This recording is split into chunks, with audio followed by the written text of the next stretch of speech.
Your chest X-ray shows minimal smoke damage, but you have a broken rib. Ophthalmology can find no clue to your eye problem. Your CT scan shows no brain damage and no sign of a fracture on your skull. Now, I've had a closer look at these X-rays. What is that, like a medical porn thing? Check the bones on her. You have old injuries on your ribs, old fractures, and lots of them. I'm clumsy. It looks as though you've been the victim of repeated violence. That was a question.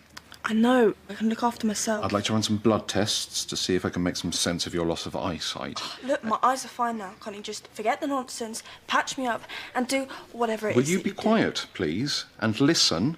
Once you're discharged, straight home, and no more rummaging through bins, because, frankly, dressings are dull enough without us having to do them again. Do you understand me?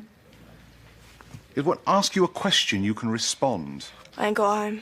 Right, that's supposed to, what, make me go all weepy? No. Right, is there a hostel you can go to? If there's spaces, maybe. Then do that, and don't think because I ask that I give a damn. At least you're honest. I met plenty of guys who lie about giving a damn.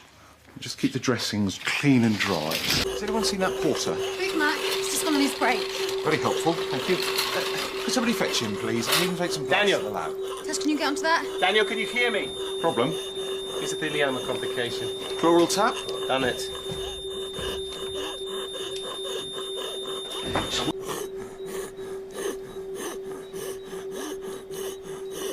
Give me a blood sample. You missed something. Like what? I'll give you 5 seconds to work it out. 5. If you have something to say, then say it. Hypertension, tachycardia, confusion. It's when to bring a clown fall under your job 3. description. Dr. Keogh, 2. I have a patient here. 1. Cyanide poisoning. What? That bitter almond smell on his breath. Slightly surprised you didn't pick it up. No, I didn't. Dr. Lyons, I still... you back me up? Smells like marzipan, yeah.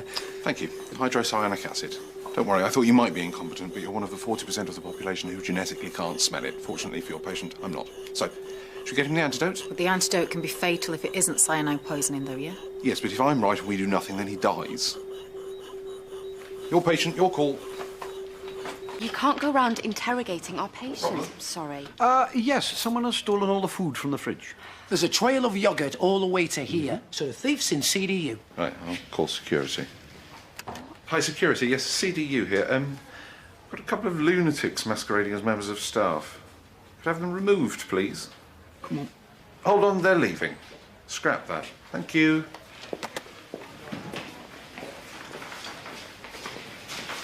I really don't want to have to involve security.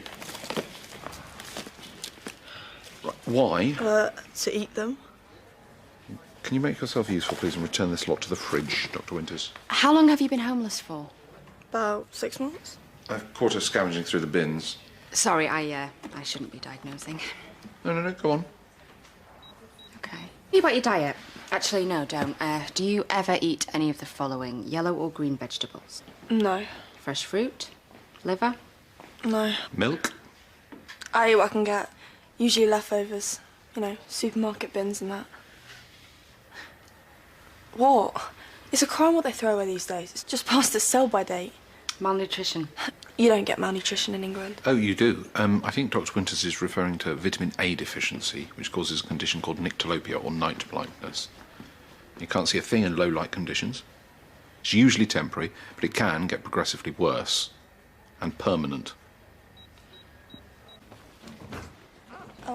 Thank you, Dylan. It's Dr. Keogh. Why? I got a visit from the fruit fairy. It wasn't me. Right, you don't care.